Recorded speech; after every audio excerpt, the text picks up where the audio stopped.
یا کسی کے دیکھنے سے آپ اس چیز کو استعمال کریں، لیکن پھر روح اور اس عمل کا ایک تعلق ایسا ہو جاتا ہے کہ پھر آپ کی روح اس چیز کو مانتی ہے، پھر آپ کو کوئی آگے ابھارے گا نہیں، کوئی اتفاق نہیں ہوگا، بلکہ ہوگا یہ کہ آپ کا دل کہے گا، آپ کی روح کہے گی کہ مجھے بیڑی پینی ہے، مجھے گناہ کرنا ہے، مجھے شراب پینی ہے، یا کوئی بھی کام ہو۔ اور اگر روح کو عادی بنا دیا اچھے عمل کا، اب یہ بچے یہاں پر موجود ہیں، ان کے تعلق سے میں بات کرتا ہوں۔ اصل بات یہ ہے کہ یہ بچے آج یہاں پر ہیں، قرآن کریم کی تعلیم حاصل کر رہے ہیں، حدیث یہ یاد کر رہے ہیں، تقریریں یہ یاد کر رہے ہیں۔ اب اس کے پیچھے یہ بھی ہو سکتا ہے کہ ماں باپ کا پریشان ہے، اس کے پیچھے یہ بھی ہے کہ استاد کی محنت ہے، پریشر ہے یا شوق دلایا ہے، لیکن اس عمل کا، قرآن کریم جو پڑھ رہے ہیں اس نورانیت کا، احادیث جو انہوں نے یاد کی ہے اس کا، ان کی روح کے ساتھ بہترین تعلق ہو جائے گا۔ تو یہ زبردستی بھیجنے پڑتے ہیں، استاد ڈنڈی مارتا ہے، استاد پٹائی لگاتا ہے، ایک وقت ایسا آئے گا پھر ان کی روح کہے گی کہ قرآن کریم پڑھ، حدیث کا مطالعہ کر، اور حدیث اور قرآن کریم کے جو تقاضے ہیں ان کو پورا۔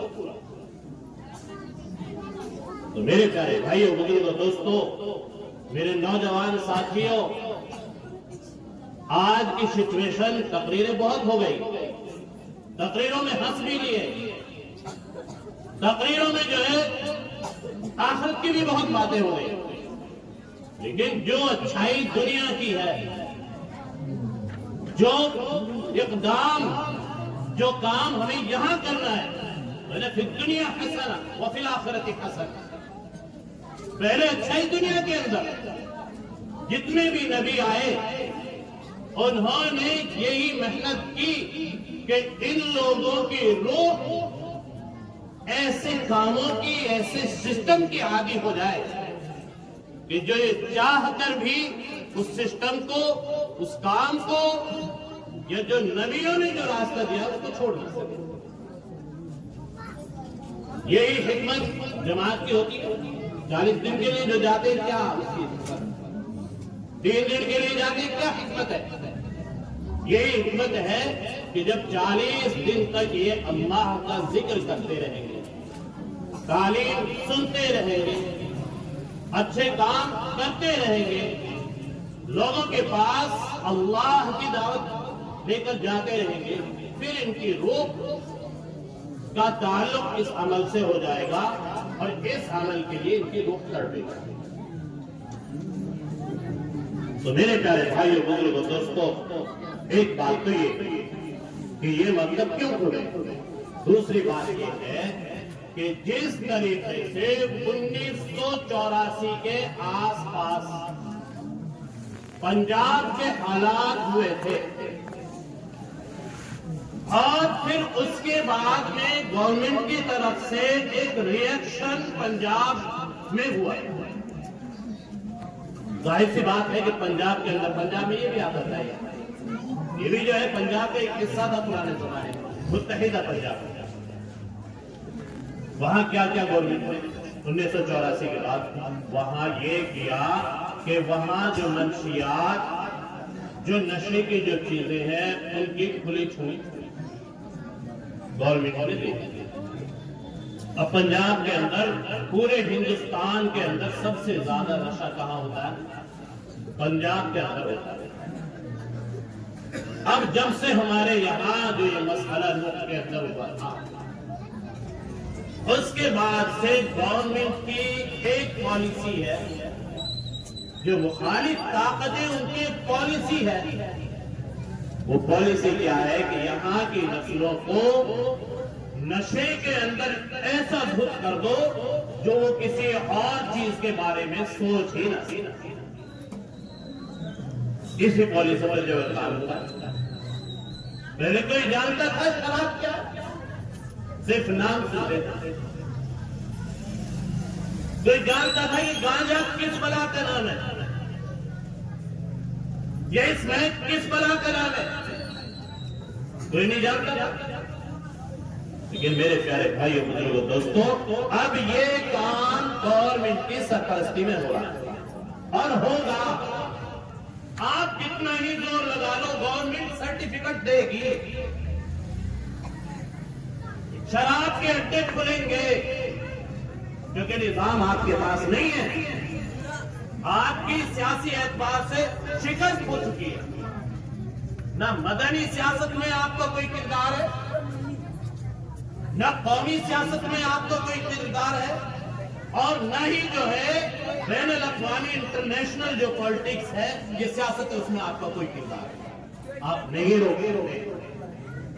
آپ ایک غلام قوم ہے جس کا کوئی کردار نہیں ہے.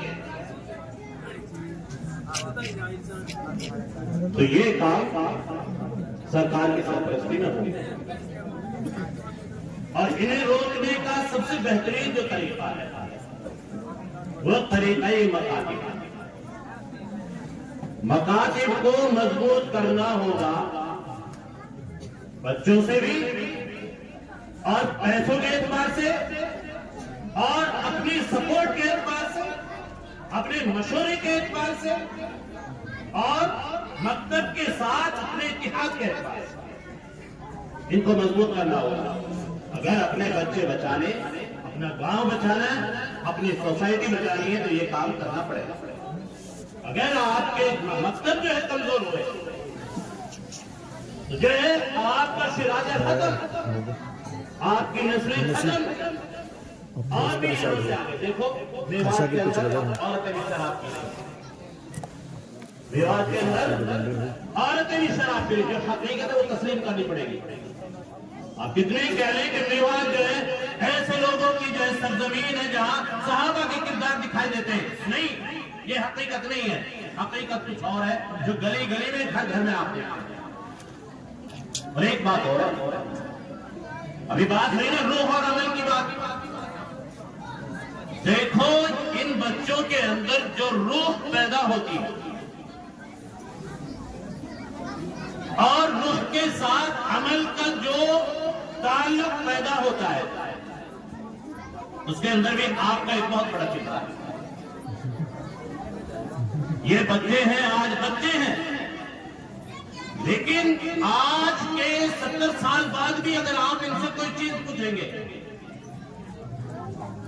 اس پروگرام کے بارے میں پوچھیں گے کہ وہ پروگرام فوراً جو ہے بتا دیں وہ پروگرام ہوا تھا، اس میں فلاں مولانا آئے تھے، فلاں جو ہے شخص تھے، انہوں نے وہاں پر پروگرام کیا تھا، ایسا کمرہ تھا. کیوں؟ کیونکہ ان کے اندر ایک میموری ہے. اللہ نے ایک سسٹم رکھا ہے دماغ کے اندر. جب اس سے جو بات پوچھی جاتی ہے 70 سال بعد وہ چیز جو آج اس کے دماغ کے اندر داخل ہوئی 70 سال بعد اسکرین کی طرح جو ہے اس کے سامنے آ جائے گا، بتا دے گا. تو یہ اولادیں جو بگڑتی ہے نا، اس میں سب سے بڑا جو ہے کردار ہمارا ہوتا ہے. ہم جو کر رہے ہوتے ہیں گھر کے اندر، وہ اس کی میموری کے اندر وہ چیز جاری ہوتی ہے، اور میموری کے اندر جو چیز جائے گی اس کا ریئیکشن ایسا ہی ہوگا. میموری کے اندر اگر آپ اچھے عادت، اچھے اخلاق اس کے سامنے اپنے پیش کریں گے، اچھا کردار آپ پیش کریں گے، کیونکہ جو بچہ ہوتا ہے نا وہ ماں باپ سے لیتا ہے. ماں باپ جو کرے گا وہ اس کی میموری میں داخل ہوتا رہے بچپن سے، بلکہ ماں کے پیٹ کے اندر سے ہی یہ عمل شروع رہتا ہے، وہاں سے اس کی شروعات ہو جاتی ہے. تو آج جو کچھ ان کے سامنے السلام علیکم ہم پیش کریں گے وہی چیزیں ان کے اندر ہوگی. اکثر جو اولادیں باغی ہوتی ہیں، جو ماں باپ کا کہنا نہیں مانتی، پروگرام میں سب سے بڑا کردار اس کے اندر جو ہے ماں باپ نے ہوتا ہے. کیوں؟ کیونکہ ماں باپ نے اس کے سامنے لڑائیاں کی ہیں, باپ نے ماں کو گالیاں دی ہیں, ماں نے ان کے باپ سے زبان درازی کی ہے. جو کردار پیش کیا اس کی میموری کے اندر فٹ ہو گیا. پھر دیکھو ظاہر سی بات ہے اگر پیڑ ہو گئے ببول کے کو اس کا کل صبح امتحان لینا ہے جی, وہی ہوگا جو آپ نے کرنا. تو میرے پیارے بھائی بزرگوں دوستوں نوجوان ساتھیوں اور خاص کر وہ لوگ جو ان بچوں کی ماں کو موبائل دیتے ہیں انشاءاللہ اور مائیں موبائل دیکھتی ہیں, ٹھیک ہے جی. یہ بتاؤ کہ ماں کے پیٹ کے اندر جو بچہ ہے, اب تو سائنس نے بھی تصدیق کر دی, شریعت نے تو پہلے کہہ دیا تھا, یہاں جو ماں دیکھے گی جو کرے گی اس کے اثرات اس بچے کے اندر جائیں گے. اب جب بچہ بیمار ہو جاتا ہے اس کے جو ہے لے کے جاتے ہیں امام صاحب کے پاس, امام صاحب دم کرے گا, سورہ فاتحہ پڑھی, قرآن کریم کی کوئی آیت پڑھی, اس کے جو ہے کیا ہوتا ہے شفا ہو جاتی ہے. کیوں؟ کیونکہ ان الفاظ کے اندر تاثیر, جس طریقے سے اچھے کلام کی اچھی تاثیر ہے اسی طریقے سے برے کلام کی بری تاثیر ہے. قرآن کریم ماں پڑھے گی, بچے کے اندر نورانیت پیدا ہوگی, اطاعت و خدمت اور دینداری کا مادہ پیدا ہوگا. اور ماں اگر موبائل دیکھے گی, اس کے اندر ڈانس دیکھے گی, اس کے اندر اور ویڈیو دیکھے گی, اس کا اثر بھی اس بچے کے اوپر ہوگا. تو یہ جو نسلیں ہیں ان کا اچھا اور برا ہونا, جو یہ تعمیر ہے شخصیت کی, جو تعمیر ہوتی ہے جس سے کوئی بھی سماج بنتا ہے, سب سے اہم کردار اس کو بلڈ کرنے میں, اس کو تعمیر کرنے میں کس کا ہوتا ہے؟ ماں باپ کا ہوتا ہے, اور پھر جو ہے استاد کا ہوتا ہے. تو میرے پیارے بھائی اور دوستوں, میری ماں بہنوں, سب سے پہلے ہمیں ایسی نسلیں تیار کرنی ہے کہ جو اللہ اور اس کے رسول کے راستے پر چلنے والے, اور اس کے لیے بچوں کو ہر طریقے سے, ہر تعلیم سے آراستہ اور پیراستہ کریں. دوسری بات یہ کہ آج جو ہے یہاں الحمدللہ انگلش کی تقریریں بھی پیش کی گئی. دیکھو زبان کسی قوم کی نہیں ہوتی, زبان جو ہے وراثت ہوتی ہے ہر ایک انسان, کوئی بھی انسان کوئی بھی زبان سیکھ سکتا ہے. آج جو ہے کمیونیکیشن کی پوری دنیا کے اندر اپنی بات پہنچانے کی جو زبان ہے وہ کیا ہے؟ انگلش. وہ کیا ہے؟ وہ انگلش ہے. معاف کرنا جہاں جو ہے علماء اکرام بیٹھے ہیں. ایک زمانہ وہ تھا کہ دارالعلوم دیوبند کے جو نصاب کے اندر بھی 4 سال تک جو ہے فارسی پڑھائی جاتی تھی. فارسی ہماری کوئی دینی زبان نہیں ہے. اگر آپ اس اعتبار سے دیکھو کہ یورپ کی زبان انگلش ہے تو فارسی بھی آتش پرستوں کی زبان تھی. لیکن اس زمانے میں درس نظامی کے اندر 4 سال تک فارسی کو کیوں رکھا؟ کیونکہ اس زمانے کے اندر فارسی کو بین الاقوامیت حاصل تھی, دنیا کے اندر دبدبہ حاصل تھا, اور دنیا کے اندر جو ہے سنچار کی, ایک دوسرے سے بات کرنے کی, اپنا پیغام پہنچانے کی یہ زبان. تو اس وجہ سے 4 سال تک درس نظامی کے اندر بھی جو ہے فارسی کو رکھا. تو آج آپ بتاؤ کہ فارسی کو جو ہے ایران اور تاجکستان, افغانستان کے علاوہ کون جانتا ہے؟ آج ضرورت اس بات کی ہے, آپ نے بہت اچھی پہل کی ہے.